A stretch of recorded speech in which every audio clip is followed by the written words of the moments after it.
Folks, in my skincare journey so far, there's one thing I've realized for sure, that what I'm putting in my body is far more impactful and long lasting than what I'm putting on my body. I'm also someone who's concerned and obsessed with my skin's health without me having to put any makeup on it. Makeup just camouflages, and I don't want to camouflage the reality. I want my skin to glow as is. I want my skin to glow naturally. So that makes me even more concerned with what I put into my body.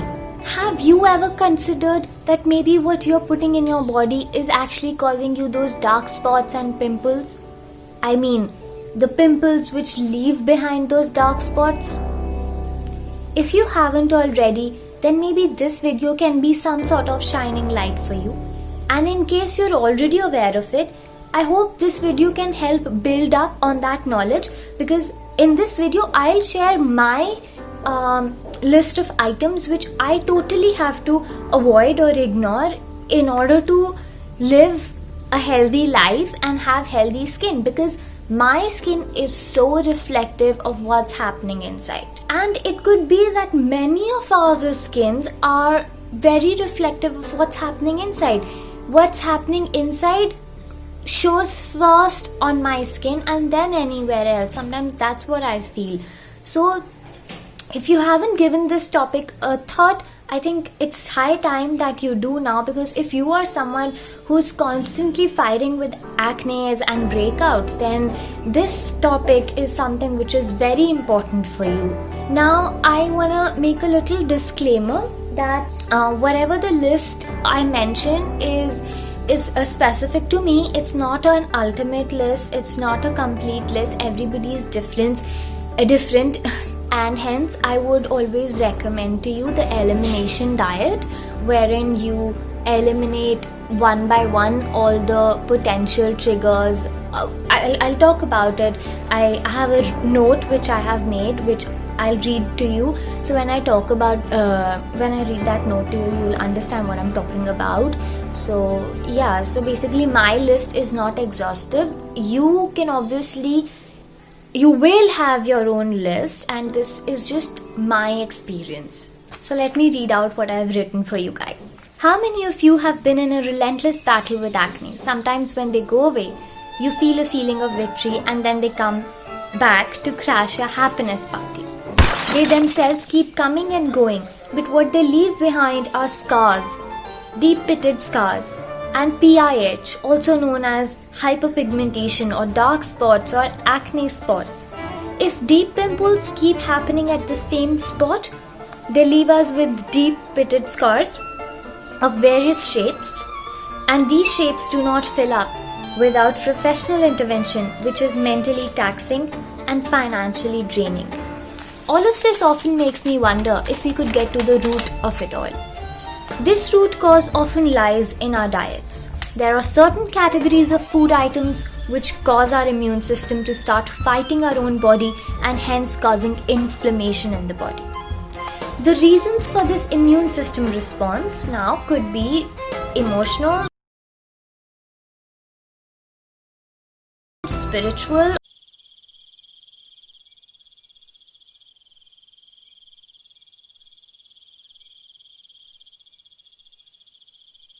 or on a surface level. It could be some food items triggering some immune responses, or related to that could be the deficiency of certain vitamins and minerals which are crucial for proper functioning of our body. So a good strategy in this situation would be to take treatment specifically from a functional medicine specialist, because in today's time they are the best equipped to deal with such autoimmune responses of our body. But functional medicine treatment is very expensive, and for a lay person it might be unaffordable. So what should a normal person then do in such a scenario? Is there no light for them? First thing in my experience is to get your B12 levels checked. If you are low in B12, then take B complex supplements. Second is the elimination diet. In this method, basically you observe and You see like what's suiting you. When you consume a certain food item, what is the impact it's having on your body or your skin, or maybe you start noticing patterns that so like this thing happened with me, that whenever I ate curd, in the next 2 days I would have a red painful pimple, and I saw this pattern that whenever I had curd, this thing was happening. Same with butter. So you can notice the patterns, because sometimes it's not like मैंने कुछ खाया और immediately मेरे skin पे कुछ हो गया. No, sometimes it takes 2 days, 3 days, if the food item or whatever, that undigestible part of that food is accumulated in the body. If it's a lot, then the reaction or the response rather will be quicker, and if it's less, so like today, now I am completely abstaining from curd or butter. So if one day I take curd or butter, nothing's gonna happen at all on my skin. But yes, if I take it consistently every day, I know that by the end of the week I'm gonna have those pimples back again on my face. So just notice the patterns, and if you feel there are certain patterns associated with a certain kind of food item, you eliminate it. In the beginning, that's what you have to do, complete elimination. And you are in charge, you are in control, you have to make sure that happens. And yes, maybe after 1 year or something, maybe once in a while, like maybe you go out just once, you can have that item and you'll be fine, you won't break out. But basically that's what the elimination diet is. And depending on your body conditions, like it could be anything. It could be anything. Like I know this person, Michaela Peterson, who is Jordan Peterson's daughter, in case you know who Jordan Peterson is. He's, by the way, a Canadian psychologist and one of the best people I know on earth. Like his work is so extraordinary. Jordan Peterson and Dr. Gabor Mate, I love their works. Also that lady, what's her name? Esther Perel. Yeah. Anyways, that was side. You can definitely Google those people if you're into self-awareness and working on relationships. You should Google those people and check out their work. It's available on YouTube also. So anyways, so Michaela Peterson, I think all she has is salt, water and beef. Yeah, I mean, you might think, what? Yeah, she actually had to eliminate rest of everything from her diet in order to deal with her autoimmune disorders. Because, hello, I mean, the pimples and the breakouts which you're having on your face, those are also autoimmune responses from the body, right? This is inflammation in the body. So yeah, so that was some insight I was just trying to give you. So basically that's the elimination diet. You slowly start noticing patterns, how things are affecting you, and then you start eliminating those things and you stick to what suits you. The idea is to become more observant of our body's responses to what we are consuming. This video is about items I have had to eliminate from my routine cooking and eating, which have made 95 to 99% of my acne go away. Oh well, now you must be thinking, but she still has all these acne. Well, most of these are PIH, like these are all PIH. This one is a healing acne. So basically what happened is more than a month ago this cycle started. I had ordered a cold-pressed unrefined sunflower oil from Amazon, and I had ordered a 5-liter can. So basically, whenever I order a cold-pressed unrefined oil, the first check which I do is I open it and I smell it, because cold-pressed unrefined oils have a very particular aroma, and I do know that aroma because I've been using these oils for a long time. And this particular oil was bland. It had no aroma at all. That moment I knew this is refined oil. It cannot be cold pressed. It cannot be unrefined. So I knew that it was refined, but I still ended up using a bit of it for I think around 2 weeks I used it, and I used it quite liberally, and at the end of 2 weeks my pimples had started. Plus that was also the time when I started consuming a lot of sugar in different forms, and I don't know why, but I was on an abstinence of sugar for quite a considerable amount of time, but during that time I just started consuming a lot of sugar, a lot of fried food, those fried papas, and what else? Yeah, I made mattis for myself, even though the mattis were made in whole wheat, like atta mattis, not maida at all, but still it was deep fried in that oil. As it is, deep fried things cause me, which I'll discuss in my list. But yeah, so basically I did all the things which I was not supposed to do, and then I had all these pimples. So now I am just staying away from all these things, all these triggers, so that I can heal my skin and have it back to normal, because as I said, my skin's health is so important to me. Trust me when I say that. Oh, the note is not complete yet. If somebody tries to lecture you or advise you that young bodies can consume anything and everything, that when they were your age, they ate whatever was served and whatever was available, so you should do that too. Lakkad hazam, pathar hazam. Does that ring some bells in your ears? Well, then you can go ahead and attempt explaining them that in the last 50 years, the quality of soil in which crops have grown, the quality of fodder fed to milk-producing animals, our environment and our lifestyles have all changed, and this has changed the quality of food we are consuming. And all this calls for dietary changes too. They say change with time. Or you can just choose to ignore their advice and focus more on what you know to be correct more than what you're being counseled. Some people can be very stubborn with their beliefs, so it's better to just let them be in case you're unable to explain, which is totally fine. So now I'll share with you my list of foods I avoid in order to get rid of acne. I'll also try to tell you in case there is any alternative I have for the foods that I avoid. So the first definitely is fried food. So basically if I consume fried food on a consistent basis, I would have breakouts. Once in a while, it's fine. Then it is refined oil.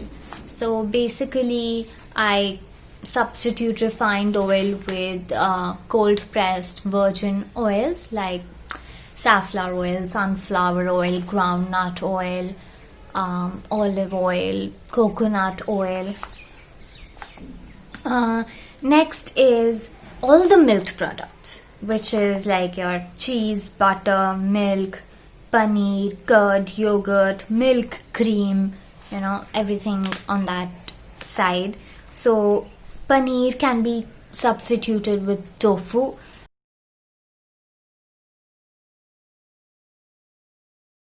And milk can be substituted with coconut milk or almond milk, soy milk, cashew milk, or whichever plant-based milk is available to you or you can make or basically suits you, whatever is more convenient.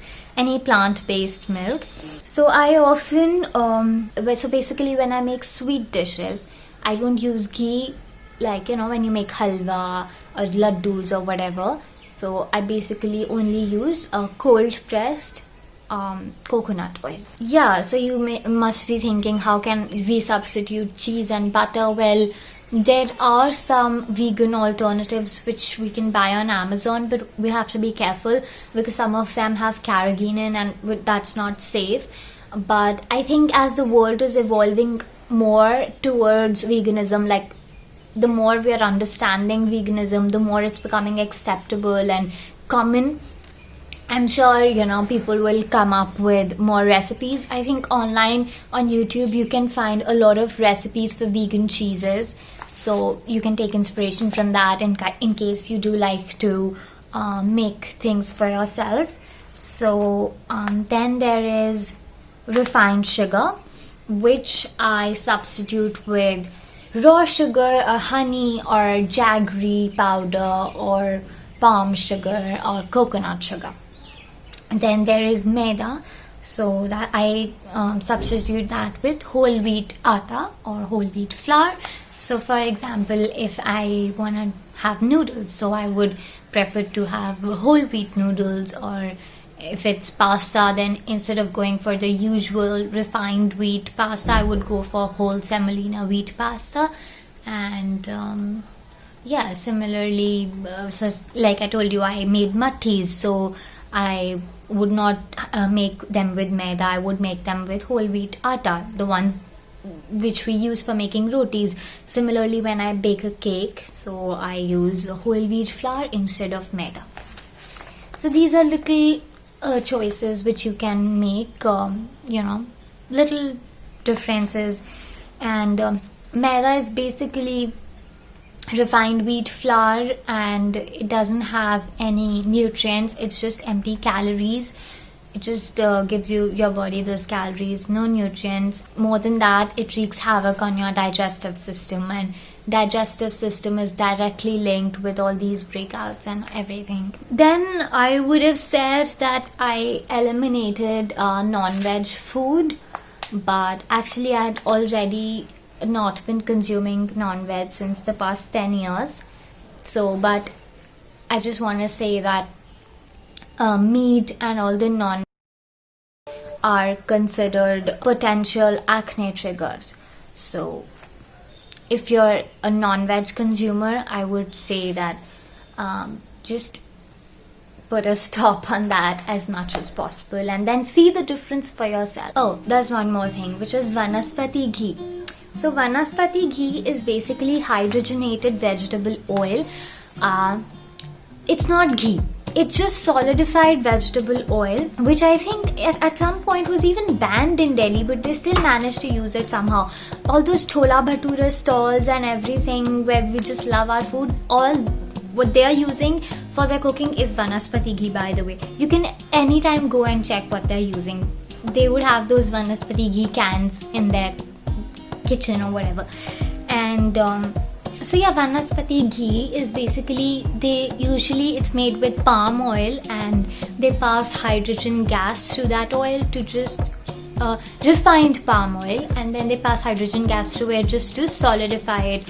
So I mean, people find it to be a cheaper alternative of ghee for some reason. Well, that's why they say it's important to be educated. It's important to be educated about what you're consuming, health and nutrition. A lot of you, I'm sure, are consuming that without even knowing about it. Street food lovers, hello, this one's for you. What do you think your street food walas are really using to fry those tikkis and alus and samosas and jalebis and everything? Even all the mithai, Diwali is coming, and you should know most of the sweets are made with Vanaspati Ghee. You know that sticky feeling you have under your mouth, like here? You can feel it with your tongue after having those aloo patties or something. That's Vanaspati Ghee sticking at the top of your mouth. So yeah, you have to eliminate that. Once I started consuming Vanaspati Ghee, after I came to Himachal, actually I didn't know that I was consuming it. Once I got to know and I stopped using it, I saw the difference in my acne breakouts. I am not kidding you. This is a big deal.